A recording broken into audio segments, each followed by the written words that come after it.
Hi, hello, வணக்கம். எல்லோரும் எப்படி இருக்கீங்க? நல்லா இருக்கீங்களா? எல்லோரும் நல்லா இருக்கணும், எல்லாருக்கும் எல்லாம் கிடைக்கணும் அப்படின்னு நான் அந்த கடவுள்கிட்ட ப்ரேயர் பண்ணிக்கிறேன். ஓகே, டெய்லி நான் ஒரு குட்டி கதை சொல்லுவேன். அதேமாதிரி இன்றைக்கும் நம்ம ஒரு குட்டி கதைக்குள்ளே போகலாங்களா? அந்த கதையிலேருந்து உங்களால் ஏதாவது ஒரு நல்ல விஷயம் எடுத்துக்க முடிஞ்சுது, அது யாராவது ஒருத்தவங்களுக்கு பிரயோஜனப்பட்டுச்சு அப்படின்னு சொல்லி சொன்னால், அதுவே நான் என்னோடய சக்ஸஸாக நான் ஃபீல் பண்ணுறேன். ஓகேவா? என்னோடய சேனல் பிடிச்சிருந்துச்சா மறக்காமல் என்னோடய சேனலை சப்ஸ்கிரைப் பண்ணி என்னை சப்போர்ட் பண்ணுங்கள். ஓகே, இன்றைக்கி வீடியோக்குள்ளே போகலாங்களா? ஒரு ஹாஸ்பிட்டல் இருக்குது. அந்த ஹாஸ்பிட்டலில் வந்து ஒரு ஒரு அப்பா உடம்பு சரியில்லாத பையனை அங்கே ஹாஸ்பிட்டலில் அட்மிட் பண்ணியிருக்காங்க. அட்மிட் பண்ணி அங்கே எல்லா டெஸ்ட்டெல்லாம் எடுத்து பார்க்குறாங்க. எடுத்து பார்த்தா அந்த பையனுக்கு உடனே ஆப்ரேஷன் பண்ணணும் அப்படின்ற மாதிரி சொல்கிறாங்க. உடனே ஆப்ரேஷன் பண்ணணும்னா அவங்க அப்பாவும் என்ன பண்ணுறது, பையனுக்கு ஆப்ரேஷன் பண்ணியே ஆகணும், நம்ம பையனை காப்பாற்றியே ஆகணுமே அப்படின்றதுனால, சரிங்க டாக்டர் ஆப்ரேஷன் பண்ணுங்கள் அப்படின்னு சொல்லி சொல்கிறாங்க. சரி ஓகேன்னு சொல்லிட்டு என்ன பண்ணுறாங்க, அந்த பையனை ஹாஸ்பிட்டலில் அட்மிட் பண்ணி எல்லா டெஸ்ட்டும் எடுக்கிறாங்க. பிளட் டெஸ்ட்டு, யூரின் டெஸ்ட்டு, அந்த டெஸ்ட்டு, இந்த டெஸ்ட்டு. அவங்க தான் தெரியுமே, நார்மலாக ஹாஸ்பிட்டல் நம்ம போனாலே வந்து நார்மலாக போனாலே வந்து எவ்வளவோ டெஸ்ட்லாம் எடுக்கணும்னு சொல்லுவாங்க. இல்லை ஆப்ரேஷன் அப்படிங்கும்போது முன்னாடியே எல்லாத்துக்கிட்டையும் எல்லா டெஸ்ட்டும் எடுத்துப்பாங்கன்னு எல்லா டெஸ்ட்டும் எடுத்து பார்க்குறாங்க. எல்லா டெஸ்ட்டும் எடுத்து பார்க்குறாங்க. பையனுக்கு கொஞ்சம் கிரிட்டிக்கலாக தாங்க இருக்குது, உடனே ஆப்ரேஷன் பண்ணி ஆகணும். ஆனால் அது இப்போதைக்கு அந்த ஆப்ரேஷன் பண்ண டாக்டர் இப்போ அவைலபிளாக இல்லை அப்படின்ற மாதிரி சொல்கிறாங்க. என்ன டாக்டர் இப்படி சொல்கிறீங்க, எப்படியாவது என் பையனை காப்பாற்றியே ஆகணும் அப்படின்னு சொல்லிட்டு அவர் அப்பா வந்து டாக்டர்கிட்ட அழுகுறாரு. ஏன்னா ஒரு தகப்பன் இல்லையா, தகப்பனோட வலின்றது ரொம்ப பெரிய வலி இல்லையா, அதனால் அவர் உடனே அழுதுட்டு, டாக்டர் தயவு செஞ்சு எப்படியாவது என் பையனை காப்பாற்றுங்க அப்படின்னு சொல்லி சொன்னாங்க. அப்படி சொன்ன உடனே திரும்ப வந்துட்டு சரி இருங்க, அதுக்கு நாங்கள் அரேஞ்ச் பண்ணுறோம், ட்ரை பண்ணுறோம் அப்படின்ற மாதிரி சொல்லிவிட்டு இவங்களும் நிறையா பேருக்கு ஃபோன் பண்ணிகிட்டே இருக்கிறாங்க.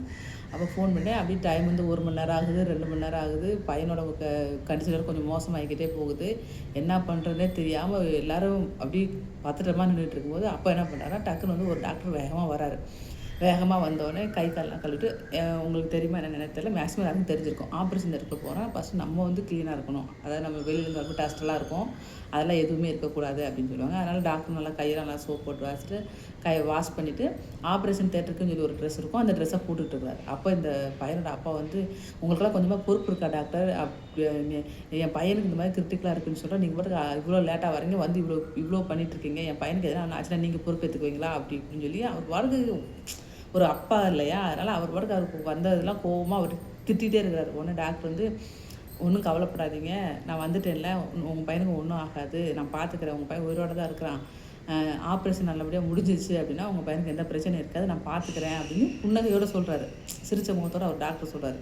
ஆனால் இந்த பையனோட அப்பா விட்டப்பாடு இல்லை, என் பையனுக்கு ஆப்ரேஷன் பண்ணால் தான் காப்பாற்ற முடியும் அப்படின்னு சொல்கிறாங்க. கடவுளுக்கு நிகராக தான் டாக்டர் சொல்கிறாங்க, ஆனால் நீங்களே இப்படி பண்ணிட்டுருக்கீங்க, அப்படியா இப்படியா நான் அவர் பாடு திட்டிகிட்டே இருக்கிறாரு. உடனே இந்த டாக்டர் என்ன பண்ணுறாரு, பொறுமையாக அவர்கிட்ட சிரிச்சுக்கிட்டே, கொஞ்சம் அமைதியாக இருங்க, இப்போ நீங்கள் இங்கே பேசிகிட்டு இருந்தீங்கன்னா நாங்கள் உள்ளே போய் ஆப்ரேஷன் பண்ணுறதுக்கு லேட் ஆகும், அதனால் எதுவாக இருந்தாலும் ஆப்ரேஷன் முடிஞ்சதுக்கப்புறம் பேசிக்கலாம் அப்படின்னு சொல்லிட்டு அவர் உள்ளே போயிடுறாரு. போய் ஆப்ரேஷன் நடக்குது. இவங்கெல்லாம் வெளியில் எல்லாரும் பதட்டத்தோடு உட்காந்துட்டு இருக்காங்க. 1/2 மணி நேரம் ஆகுது, 1 மணி நேரம் ஆகுது, 2 மணி நேரம் ஆகுது, 3 மணி நேரம் ஆகிடுச்சு. 3 மணி நேரம் ஆனவுடனே ஆப்ரேஷன் முடிஞ்சிச்சு. உடனே டாக்டர் வெளில வந்துட்டு அவங்க அந்த பையனோட அப்பா கிட்ட, ஒரு பையனோட அப்பாவாக உங்களோட வருத்தம் எனக்கு புரியுதுங்க, இப்போ வந்து ஆப்ரேஷன் நல்லபடியாக முடிஞ்சிருச்சு, உங்கள் பையன் உயிருக்கு எந்த ஆபத்தும் கிடையாது, இதுக்கு மேலே உள்ள தகவல்களை வந்து நீங்கள் நர்ஸுக்கிட்ட கேட்டுக்கோங்க அப்படின்னு சொல்லிட்டு உடனே இவர் வேகமாக அங்கேருந்து கிளம்பிடுறாரு. உடனே இந்த பையனோட அப்பா அப்போ தான் கொஞ்சம் ஆசுவாசப்படுத்திட்டு போய் அந்த நர்ஸுக்கிட்ட போய்ட்டு பையனுக்கு என்ன பண்ணணும், ஏது பண்ணணும் அப்படிலாம் கேட்குறாங்க. அவங்க பையனை ஒன்று கொஞ்சம் நேரம் ஐசியூவில் வச்சுருக்கணும், அப்புறம் வந்து கொஞ்சம் நேரம் ஆன உடனே நாங்கள் நார்மல் வார்டுக்கு கொண்டு போயிடுவோம், நீங்கள் அங்கே போய் உங்கள் குழந்தைய பார்த்துக்கலாம் அப்படின்ற மாதிரி அவங்க பேசிகிட்டு இருக்காங்க. கொஞ்சம் நேரம் இவர் அவர் பையனை பற்றி கேட்டு முடிச்சுட்டு அதுக்கப்புறம் ஒரு டக்குன்னு யோசிக்கிறார். ஆமாம் நர்ஸ், இந்த மாதிரி டாக்டர் அவசர அவசரமாக வந்தோடனே அவர் பாட்டுக்கு அவசரமாக போயிட்டாரே அப்படின்னு சொல்கிற மாதிரி கேட்குறாரு. அப்போ அவங்க அந்த நர்ஸு சொல்லியிருக்காங்க, சார் வேறு ஒன்றும் இல்லை, நீங்கள் அவருக்கு வந்து என்ன கேட்டீங்க, இதே மாதிரி உங்கள் பையனுக்கு நடந்திருந்தால் நீங்கள் இப்போ தான் லேட்டாக வருவீங்களான்னு சொல்லி கேட்டீங்க, ஆனால் அவருக்கு என்ன ஆச்சுன்னு தெரியுமா உங்களுக்கு, நேற்று ஒரு ஆக்சிடெண்ட்டில் அவங்க பையன் வந்து இறந்துட்டார், அதனால தான் டாக்டர் லீவ் போட்டிருந்தாரு, இன்றைக்கி அந்த பையனோட இறுதிச் சடங்குலாம் நடந்துகிட்ருக்குது, இந்த நேரத்தில் உங்கள் பையனுக்கு அவர் வந்தால் தான் ஆப்ரேஷன் பண்ண முடியுன்ற ஒரு சூழ்நிலை இருந்ததுனால நாங்கள் இதை பற்றி அவர்கிட்ட பேசினோடனே அவர் பையனுக்கு காரியம் பண்ணலாம் ஓரமாக ஒதுக்கி வச்சுட்டு உடனே கிளம்பி வந்து தான் இப்போ ஆப்ரேஷன் பண்ணார், இப்போ மறுபடியும் அங்கே போய் நின்றுட்டுருக்க அந்த அவங்க பையனோட இறுதிச் சடங்கு பண்ணுறதுக்காக அவர் வேகமாக போயிட்டார் அப்படின்ற மாதிரி நர்ஸு சொல்கிறாங்க. அப்படி இந்த அப்பாவுக்கு அப்படி செவுட்டில் இருந்த மாதிரி இருந்தது.